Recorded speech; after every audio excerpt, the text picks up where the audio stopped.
కాండ. రెండవది పెళ్ళి వచ్చిన తర్వాత భార్యాభర్తలతో కూడుకొని కొంతకాలం ఇంట్లో ఉండి ఏదో గొడవ అయిపోయి ఆయన అడవులకు వెళ్ళిపోయాడు. అప్పటి వరకు జరిగినటువంటిదంతా అయోధ్యలో జరిగింది కాబట్టి అయోధ్యకాండ. మూడవది అయోధ్యకాండ నుంచి అరణ్యానికి వెళ్ళిపోయాడు రామచంద్రమూర్తి సీతమ్మతో కలిసి, లక్ష్మణుడితో కలిసి. అరణ్యంలో జరిగినటువంటి అరణ్యవాసం గురించి చెప్పే కాండ అరణ్యకాండ.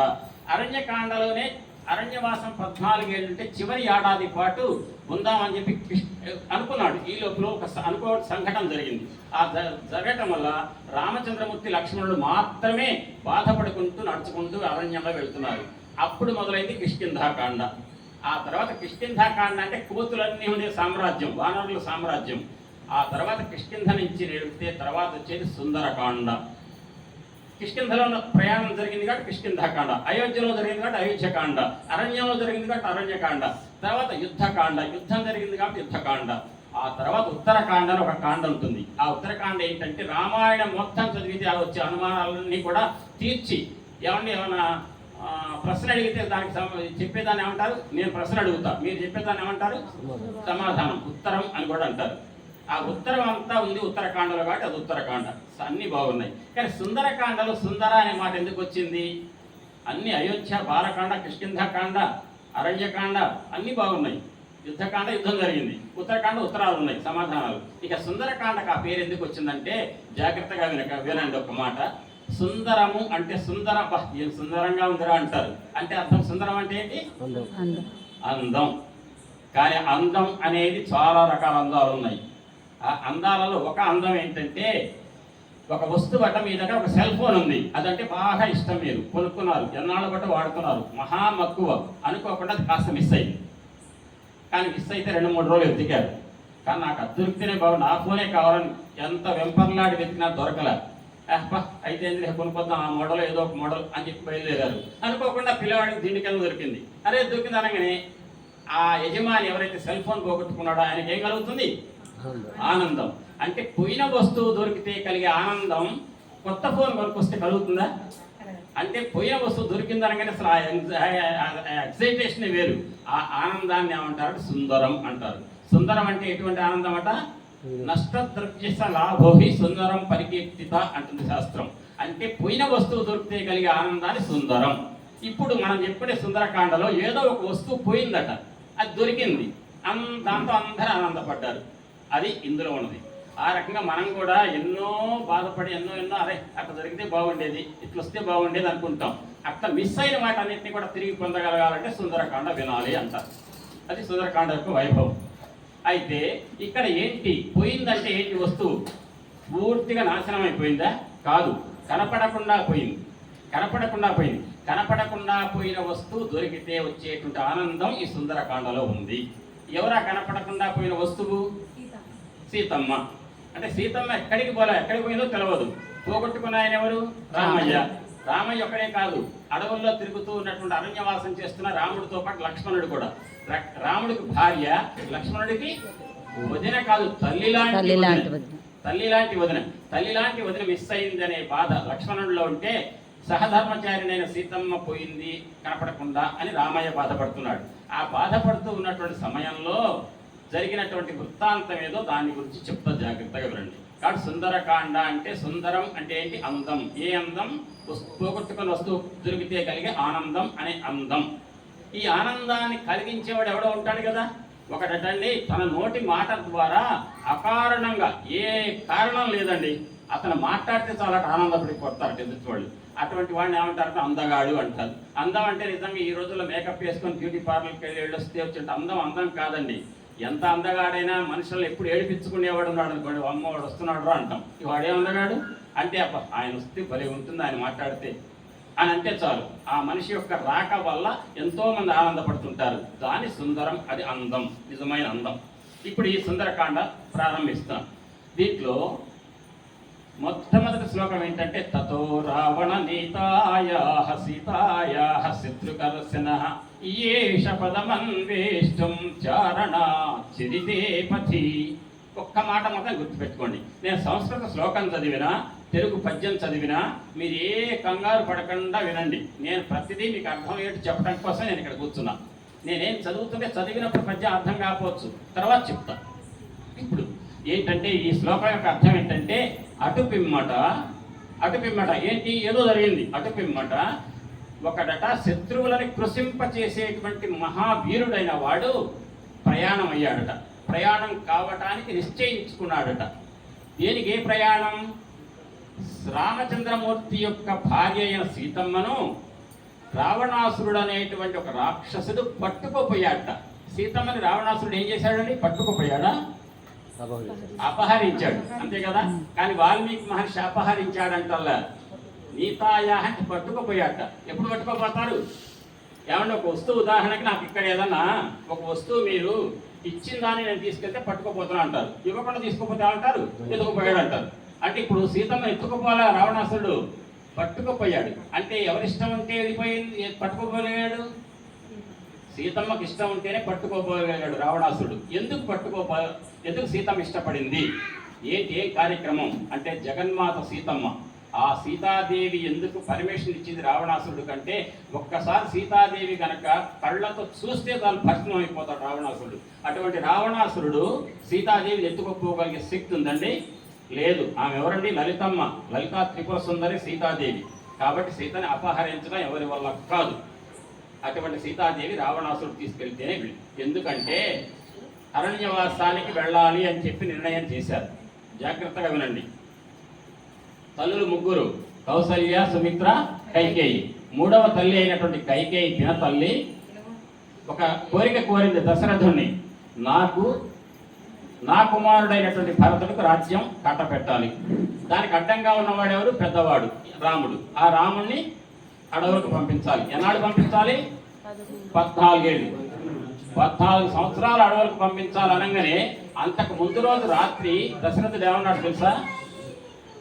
రామా, నువ్వు యుక్త వయసు వచ్చిందయ్యా నీకు, కాబట్టి నాకు ఏం వయోభారం వచ్చేసి, నాకు ముసలితనం వచ్చేసి నేను రాజ్యం చేయలేకపోతున్నా, నువ్వు రాజుగా నిన్ను అభిషేకం చేస్తారేమన్నాడు. మంచిది నాన్నగారు అన్నాడు. వృద్ధులు లేవంగానే తెల్లవారగానే రామా, నువ్వు 14 సంవత్సరాలు అరణ్యవాసంకి వెళ్ళాలయ్యా, భరతుడికి రాజ్యాభిషేకం చేస్తున్నా అంటే మంచిది నాన్నగారు అన్నాడు. అదేంటి రాత్రి రాజ్యాభిషేకం చేస్తా అంటే మంచిది నాన్నగారు ఏంటి? వృద్ధుల్ని అడవులకు పోవాలంటే నాన్నగారు మరి అంటే అది రాముడు అంటే ఆయనకి రాజ్యమైనా ఒకటే, అరణ్యవాసమైనా ఒకటే. కాబట్టి నాకు ఏదైనా ఒకటే స్థితప్రజ్ఞత్వంతో ఉన్న మహానుభావుడు పురుషోత్తముడు ఎవరంటే రాముడు. ఆ రామచంద్రమూర్తి అరణ్యవాసానికి వెళితే 13 సంవత్సరాల అరణ్యవాసం పూర్తయింది, ఇంకొక సంవత్సరం మిగిలింది. అనుకోకుండా రావణాసురుడనే రాక్షసుడు, లంకలో ఉండే రావణాసురుడు మారీచుడు అనేటువంటి ఒక రాక్షసుడిని లేడి రూపంలో పంపించి కప్పించాడు. ఎట్లా అంటే బంగారు లేడి కనపడింది. సీతమ్మ ఏమంది? నాకు ఆ బంగారు లేడి కావాలి అనగానే సరే తెస్తా సీత అని రాముడు వెళ్ళాడు. వెళ్ళిన కొద్దిసేపటికి ఏం మాట వినపడింది? హా సీత, హా లక్ష్మణ. అక్కడికి పోయింది ఎవరండి? లేడి కోసం పోయింది ఎవరు? రాముడు. ఇక్కడ ఉన్నవాళ్ళు ఎవరు? లక్ష్మణుడు, సీత. కాబట్టి హా సీత, హా లక్ష్మణ అంటే ఆ ఇద్దరు పేర్లే అనేవాళ్ళు ఎవరంటారు? రాముడు అనాలి. కానీ మాట వినపడింది రాముడిదే. అన్నది ఎవరంటే మారీచుడు, దొంగ వేషం. ఆవిడ మిమిక్రీ చేశాడు. దాంతో రామచంద్రమూర్తి ఏం చేశాడు? కాస్త నిశ్చేష్టుడయ్యాడు. ఇక్కడ ఉన్నటువంటి ఈ కుటీరంలో ఉన్నటువంటి లక్ష్మణస్వామి, సీతమ్మ ఉంది, కాపలా లక్ష్మణుడు. లక్ష్మణుడు కాపలాగా ఉంటే ఎవరేం చేయలేరండి సీతమ్మను. ఆ సమయంలో సీతాదేవి అన్నది, లక్ష్మణ మీ అన్నయ్య ఏదో ఆపదలో ఉన్నాడయ్యా, హా సీత, హా లక్ష్మణ అంటున్నాడు, వెళ్ళయ్యా అంటే, లేదమ్మా నేను వెళ్ళనమ్మా, రాముడైనా నా అన్నని ఈ లోకంలో ఎవరేం చేయలేరు అన్నాడు లక్ష్మణుడు. దుర్మార్గుడా, మీ అన్నయ్యని ఎవరన్నా చంపితే నన్ను పెళ్లి చేసుకోవాలని ప్రయత్నిస్తావా? నీకు ఆ దుర్బుద్ధి ఉందా నీలో అనగానే, అమ్మా ఎందుకమ్మా నన్ను హింస పెడతావు, చంపుతావు అని చెప్పేసి అని నువ్వు వెళ్ళిపోతామా అని వెళ్ళా. అంటే లక్ష్మణుడు ఎట్లా అంటే వెళతాడో అట్లా అన్నది సీతమ్మ. వెళ్ళిపోయాడు లక్ష్మణుడు. అతను వెళ్ళాడు లక్ష్మణుడు, ఇటు రావణాసురుడు వచ్చి సీతమ్మని పట్టుకెళ్ళాడు. సీతా వియోగ దుఃఖంతో బాధపడుతున్నాడు రామచంద్రమూర్తి. కాలం గడుస్తున్నది. సీతా వియోగ దుఃఖంతో బాధపడుతూ రామలక్ష్మణులు నడుస్తున్నారు. ఆ సమయంలో అరణ్యకాండ పూర్తి కావస్తుంది. కిష్కింధానగరం దగ్గరికి వెళ్ళారు రామలక్ష్మణులు. శబరిమాత కనపడింది, ఆమెకి ఆశీస్సులు ఇచ్చారు రామచంద్రమూర్తి. వెళ్ళి ఒక ఋష్యమోక పర్వతం అనే ఒక పర్వతం మీద ఒక మహానుభావుడు ఉన్నాడు. ఎవరంటే సుగ్రీవుడు. ఏమంటే జాగ్రత్తగా మీరు పట్టుకోవాలి విషయం నేను చెప్పేది. ఋష్యమూక పర్వతం మీద సుగ్రీవుడు అనేటువంటి వానరుడు ఉన్నాడు, ఆయన రాజు. ఆయన దగ్గర మంత్రులు ఎవరంటే ఆంజనేయుడు ఒక మంత్రి, ఇంకో 3 మంత్రులు ఉన్నారు. వాళ్ళ పేర్లు రకరకాలుగా ఉంది. ఒకటి మాత్రం ఆంజనేయుడు తప్పకుండా ఉండే మంత్రి.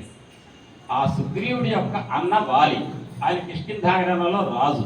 ఆయన రాజు ఎటువంటి రాజు అంటే ఈ లోకం మొత్తాన్ని ఏడిపిస్తున్నటువంటి వాడు రావణాసురుడు. కానీ ఆ రావణాసురుడిని ఏడిపించిన వాడు ఎవరంటే వాలి. వాలి పేరు చెప్తే భయం రావణాసురుడికి. అటువంటి వాలి కిష్కింధానగరంలో పరిపాలిస్తున్నాడు. వాడి తమ్ముడు, సొంత తమ్ముడైన సుగ్రీవుడిని మాత్రం చంపాలి అని చూస్తున్నాడు వాలి. అదంతా వేరే కథ, చంపాలని చూస్తున్నాడు. కానీ వాలి ఈ భూమండలంలో ఎక్కడికైనా పోగలుగుతాడు తప్ప ఋష్యమూక పర్వతం మీదకు పోతే తల పగిలిపోతుంది, ఆ శాపం ఉంది. అందుకని తన అన్న వాలి తనను చంపాలని ప్రయత్నిస్తుంటే ఆ పప్పులు ఉడకవు, నాకు సేఫ్, నేను రక్షణగా ఉంటాను అని వాలికి ఉన్న రక్షణ స్థలం ఏదండి? ఋష్యమూక పర్వతం. దాని మీద ఉన్నాడు, ఎత్తు మీద. ఆయన తోడు ఆంజనేయుడు, ఇంకో 3 మంత్రులు ఉన్నారు. అటుగా రామలక్ష్మణులు వస్తున్నారు. వెంటనే సుగ్రీవుడు అన్నాడు, ఆంజనేయ నాకు బాగా భయం వేస్తుందయ్యా. వాళ్ళు ఎవరో 2 వస్తున్నారు, జటాజుటాలు ధరించినటువంటి, ధనుర్బాణాలు ధరించినటువంటి ఒక యోధులు 2 వస్తున్నారు. వాళ్ళు నన్ను చంపుతారు, నన్ను వాళ్ళు చంపమని చెప్పి మా అన్నయ్య వాలి ఈ పర్వతం మీద ఎక్కితే తల పగిలిపోతుంది కాబట్టి నన్ను చంపడానికి వాలి వాళ్ళని ప్రయోగించాడయ్యా అనగానే, ఎందుకు సుగ్రీవ మహారాజా భయపడద్దు అన్నాడు. ఈ భయపడద్దు సుగ్రీవ మహారాజా అనే మాటతోటి రామాయణంలో అప్పటి వరకు బాలకాండ, అయోధ్యకాండ, అరణ్యకాండ ఇన్ని కాండాలు జరిగి 12,000 శ్లోకాలు కదిలినా కూడా 24,000లో హనుమంతుడి పాత్ర లేదు. కానీ అక్కడ మొట్టమొదటి రావటం భయపడకు సుగ్రీవా అంటే ఆంజనేయ స్వామిని కనుక మనం తలుచుకుంటే మనకేం దొరుకుతుందట? అభయం దొరుకుతుంది. భయపడకు సుగ్రీవా అన్నాడు మహారాజా అని. నాకు భయంగా ఉందంటే నేను వెళుతున్నా అని మాట్లాడాడు రామలక్ష్మణుల దగ్గరికి. వెళ్ళి మాట్లాడితే రాముడు ఆనందపడ్డాడు, ఆశ్చర్యపోయాట. ఆంజనేయుడు ఎటువంటి వాడు లక్ష్మణ, ఎంత ఆయన నోరిప్పితే ఆయన వచ్చే మాటలు ఎటువంటివో తెలుసా? ఆయన మాటల యొక్క శక్తి ఎటువంటిదో తెలుసా? ఒక శత్రువు నరుకుదామని చెప్పి ఖడ్గం ఎత్తి మీదకు వస్తుంటే ప్రక్కనే ఉన్న ఆంజనేయుడు మహానుభావ అనే చిన్న మాట అంటే ఆంజనేయుడి నోటి నుంచి వచ్చినటువంటి మాట యొక్క మాధుర్యానికట కత్తి ఎత్తినటువంటి శత్రువు కూడా కత్తి దించేసి కాళ్ళ మీద పడతాడట. అంటే ఆంజనేయ స్వామి మాటలకు ఎంత శక్తి ఉందంటే శత్రువు కత్తి ఎత్తి నరుకుతాననేటువంటి ఖడ్గంతో వచ్చిన శత్రువు కూడా ఆంజనేయ స్వామి మాట నుంచి నోటి నుంచి ఒక మాట కనుక వినపడితే ఆ మాటలో తీపిదనానికి లొంగిపోయి ఆ శత్రువు ఖడ్గం కిందకు పెట్టి వచ్చి కాళ్ళ మీద పడతాడట. అంటే అంత శక్తి ఉన్న ఆంజనేయుడు అయ్యా ఈయన అన్నాడు రామచంద్రమూర్తి. సరే నువ్వెవరిగా అన్నాడు. నేను సుగ్రీవ మహారాజునికి కొండ మీద ఉన్నాడు, ఋష్యమూక పర్వతం మీద, ఆయన దగ్గర మంత్రి అనగానే తీసుకువెళ్ళాడు. ఋష్యమూక పర్వతం మీద పరిచయం చేశాడు. సుగ్రీవ మహారాజు ఏమో అన్న నుంచి బాధపడుతున్నాడు. అంటే సుగ్రీవుడి యొక్క భార్యను కూడా వానరుల్లో అదొక లక్షణం ఉంది. ఏంటంటే తమ్ముడిని కనుక బయటికి పంపించేసి తమ్ముడు భార్యను తన భార్యగా పెట్టుకోవచ్చు, అది వానరుల యొక్క ధర్మం. ఆ రకంగా వాలి ఏం చేశాడు, తన భార్యని, వాలి యొక్క సొంత భార్యను, తమ్ముడు భార్యని కూడా తన ధర్మపత్రులుగా ఉంటూ రాజ్యం చేసుకుంటున్నాడు. అప్పుడు చెప్పాడు, నా భార్యను మా అన్నయ్య తీసుకెళ్ళి నన్ను ఈ రకంగా ఇబ్బందులకు గురి చేసి చంపుతానంటున్నాడు అని అన్నాడు వాలి.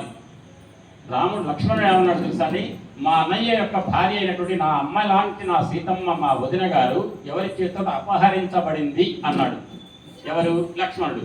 అప్పుడు అన్నట్ట సుగ్రీవుడు, రామా నువ్వు దశరథ మహారాజు కుమారుడు అయిన మామూలు వాడివి కాదు, నువ్వు నా అన్నయ్య అయినటువంటి వారిని కనుక నువ్వు అడ్డం తొలగించి నాకు ప్రాణభయం లేకుండా చేస్తే నేను నా కిష్కింధ రాజ్యం మొత్తం నాకు వస్తే కిష్కింధ రాజ్యంలో ఉన్నటువంటి వానరులందరినీ కూడా పంపించి సీత ఎక్కడుందో వెతికించి పట్టి నీకు తెప్పించిస్తాను అన్నాడు సుగ్రీవుడు.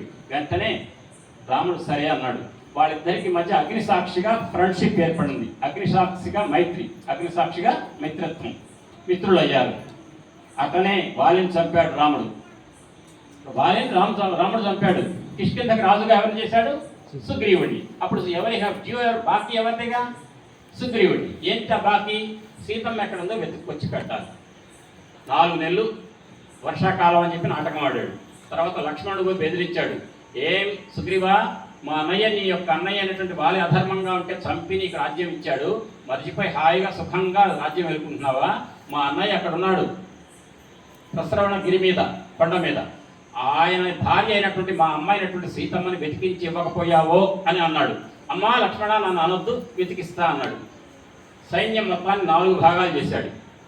తూర్పు దిక్కు ఒకటి, పడమర దిక్కు ఒకటి, దక్షిణ దిక్కు, ఉత్తర దిక్కు, దక్షిణ దిక్కు, 4 దిక్కులో సైన్యాన్ని విడగొట్టి పంపాడు. అందులో ఒక దిక్కులో ఉన్నటువంటి, దక్షిణ దిక్కులో ఉన్నటువంటి వెతకడానికి వెళ్ళే గ్రూపుని గొప్ప గొప్ప వాళ్ళని పెట్టాడు. అందులో ఒకడు ఆంజనేయుడు, ఇంకో గొప్పవాడు ఎవరంటే జాంబవంతుడు, ఇంకో గొప్పవాడు ఎవరంటే వారి యొక్క కుమారుడు అంగదుడు. అంగదుడు లీడర్, నాయకుడు దానికి. ఆంజనేయుడు అందులో మెయిన్. జాంబవంతుడు పెద్ద తరహాగా సలహాలు ఇచ్చేవాడు. ఇక జట్టు పెద్దది.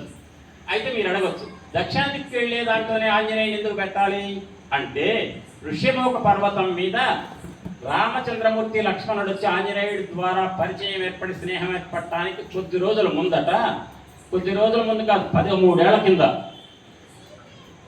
ఆ గుట్ట మీద వాళ్ళు ఉండగానే ఆకాశంలో ఒక విమానంలో వెళుతూ, పుష్పక విమానంలో వెళుతూ పెనుగులాడుతున్నటువంటి ఒక స్త్రీమూర్తి, ఎవరో మహాసాధ్వి, తన చీర యొక్క చెంగుని ముక్క కత్తిరించి తన ఒంటి మీద ఉన్న ఆభరణాలు, ఇటు ఒక పక్క గాజులు, ఒక పక్క చెవి కమ్మలు, ఇంకొక ఇట్లా ఆభరణాలు కొన్ని తీసి ఆ చీర ముక్కలో మూట కట్టి అక్కడ పడేస్తే అది ఋష్యమూక పర్వతం మీద పడిందట. అప్పుడు అన్నారండి వీళ్ళు, ఆంజనేయ స్వామిను సుగ్రీవుడు, ఏది వారిని చంపక ముందు స్నేహం ఏర్పడ్డప్పుడు, రామా 13 సంవత్సరాల కింద నువ్వు అన్నట్టుగా ఈ ఆకాశంలో పుష్పక విమానంలో వెళుతున్నటువంటి ఒక స్త్రీమూర్తి పెనుగులాడుతూ బాధపడుతూ పెద్ద పెద్ద పనులు చేస్తూ బాధపడుతున్నట్టుగా ఉంటూ ఒక నగల మూటను జార విడిచిందయ్యా, ఆ నగల ఏమన్నా సీతమ్మగా చూడు అన్నారు. చూడనగానే రామచంద్రమూర్తికి ఆ నగలు కనపడగానే మూర్చిల్లాడు. లక్ష్మణుడు అన్నాడు, ఆ నగలలో చెవి కమ్మల నాకు తెలవదు, ఎందుకంటే మా అమ్మ లాంటి సీతమ్మను చెవుల వైపు ఎప్పుడు చూడలే, మా అమ్మ యొక్క చేతులకు వేసుకున్న గాజులు నేను చూడలే, భుజకీర్తులు నేను చూడలే, కానీ పాదాలకు పెట్టుకున్న నూపురాలు ఏవైతున్నాయో అవి మాత్రం మా అమ్మవి, మా సీతమ్మవి అన్నట్ట. అంటే అర్థం ఏంటంటే, తల్లిగా భావించిన సీతమ్మను లక్ష్మణుడు ప్రతిరోజు కాళ్ళకు దండం పెడుతున్నప్పుడు కాళ్ళ నూపురాలు కనపడ్డాయే తప్ప అమ్మ ఏ చెవి కమ్మలు పెట్టింది, ఏ గాజులు వేసుకుంది, ఏ భుజగుర్తులు పెట్టుకుంది అది చూడలాయ. అటువంటి మహానుభావుడు ఆ లక్ష్మణుడు. ఆ చూసినప్పుడు రామచంద్రమూర్తి ముడిచిల్లిన వాడు తేరుకున్నాడు. ఈ సంఘటన దృష్టిలో పెట్టుకొని ఈ దిక్కులో వెళ్తున్నటువంటి పుష్పక విమానంలో ఉన్నటువంటి తల్లి విడిస్తే వచ్చినటువంటి ఆ బంగారు ఆభరణాలు సీతమ్మవి కాబట్టే వీళ్ళు ఒప్పుకుంటున్నారు, కాబట్టి దక్షిణ దిక్కులో తప్పకుండా సీతమ్మ ఉంటుంది అనే నమ్మకం వచ్చి దక్షిణ దిక్కులో వెళ్ళేటువంటి నాయకులు టీం ఏదైతే ఉందో వానరులు గొప్ప టీమును పెట్టాడు. అయిపోయింది. అప్పుడండి వినండి, ఇక్కడే వస్తుంది అసలు విషయం. కిష్కింధాకాండ చివరిలోకి వచ్చింది. ఏంటంటే, లక్ష్మణుడు బెదిరించాడు, సుగ్రీవా నువ్వు మా వదిలిని వెతికిచ్చి పెట్టాలి, రామచంద్రమూర్తి యొక్క బాధను తొలగించాలన్నాడు. తప్పకుండా అన్నాడు. సైన్యాన్ని పిలిచాడు. వానరులు 4 భాగాలు చేశాడు. 4 ఒక్కొక్క భాగానికి ఒక్కొక్కడు. దక్షిణ దిక్కు వెళ్ళే వాళ్ళకి మాత్రం 2 మాటలు చెప్పాడు. ఏమయ్యా, దక్షిణ దిక్కు వెళ్ళే వాళ్ళల్లో ఆంజనేయుడు మాత్రం సీతమ్మని వెతకగలిగే శక్తివంతుడు అన్నాడు. ఎవరు? సుగ్రీవుడు. రాముడు అన్నాడు, నేను అదే అనుకుంటున్నాను, ఆంజనేయుడు మాత్రమే సీతను అన్వేషించి చెప్పగలుగుతాడు అన్నాడు రాముడు. అప్పుడు రామచంద్రమూర్తి తన వేలుకున్న అంగుళీయకాన్ని తీసి, ఆంజనేయ ఇదిగో నీకు ఇస్తున్నానయ్య బాధ్యత అన్నాడు. అంగుళీయకం అంటే రామ అనే పేరు కలిగినటువంటి ఒక బంగారు ఉంగరం ఇస్తే దాన్ని ఏదో నోట్లో పెట్టుకొని గోల ఆంజనేయుడు ఆ అంగుళీయకాన్ని పరమ భక్తితో తీసుకొని రామ రామ అనే నామాన్ని నాలుగుపై జపిస్తూ వెతకడానికి వెళ్ళాడు ఆ జట్టులో. అప్పుడు ప్రతి వాళ్ళకి చెప్పాడు, నెల రోజుల్లో కనుక వచ్చి, 1 రోజులు సమయం ఇస్తున్నా, 1 రోజుల్లో కనుక సీతాన్వేషణ చేసి వచ్చి తిరిగి నాకు జాడ చెప్పకపోతే వచ్చిన మీ అందరికీ మరణ శిక్ష. సుగ్రీవుడు కనుక ఒకసారి శాసనం చేశాడంటే ఇక వెనక్కి తిరగడు. ఆ మాట అందరికీ తెలుసు, వామ సుగ్రీవ శాసనం అంటారు. కాబట్టి మనం వెతకడానికి వెళ్ళాం, 1 రోజుల్లో వచ్చి సీత దొరికింది అని చెప్పాలి, లేకపోతే మన ప్రాణాలు తీసేస్తాడు, ఉరిశిక్షే అన్నాడు. అట్లా ప్రయాణమైనటువంటి ఈ వానరులు దక్షిణ దిక్కులో 30 రోజులు గడిచింది ప్రయాణం. సీత జాడ దొరకల. ఒక సముద్రం వచ్చింది దక్షిణ దిక్కులో. ఆ సముద్రం ఒడ్డున కూర్చున్నారు ఈ వానరులంతా. కూర్చోగానే అక్కడ మాట్లాడుకుంటున్నారు, ఏమంటే మనం 30 రోజులైనా కూడా సీతమ్మని వెతకలేకపోయాం, మన ప్రాణాలు తీసేస్తాడు సుగ్రీవ మహారాజు. సుగ్రీవుడి దగ్గర పోయి ఆయన ఊరి శిక్ష ఇస్తే చావడం ఎందుకు, అదేదో ఈ సముద్రంలో దూకితే పోతుందిగా అన్నారు. అమ్మమ్మ సముద్రంలో దూకటం అంటే వద్దు, ఓ పని చేద్దాం, ఆహారం లేకుండా ఇట్టనే ఉందాం, ఏదో ఒకరోజు ప్రాణం పోతున్నారు. ఇదంతా విన్నది ఒక గ్రద్ద. అక్కడ ఒంటి మీద ఉన్నటువంటి రెక్కలు కాలిపోయినటువంటి గ్రద్ద, సంపాతి అనే గ్రద్ద విన్నది. విని, ఏమయ్యా మీరు ఏదో ప్రాయోపవేశం అంటున్నారు, అన్నం తినకుండా ఉండి ప్రాణం పోగొట్టుకుంటా అంటున్నారు.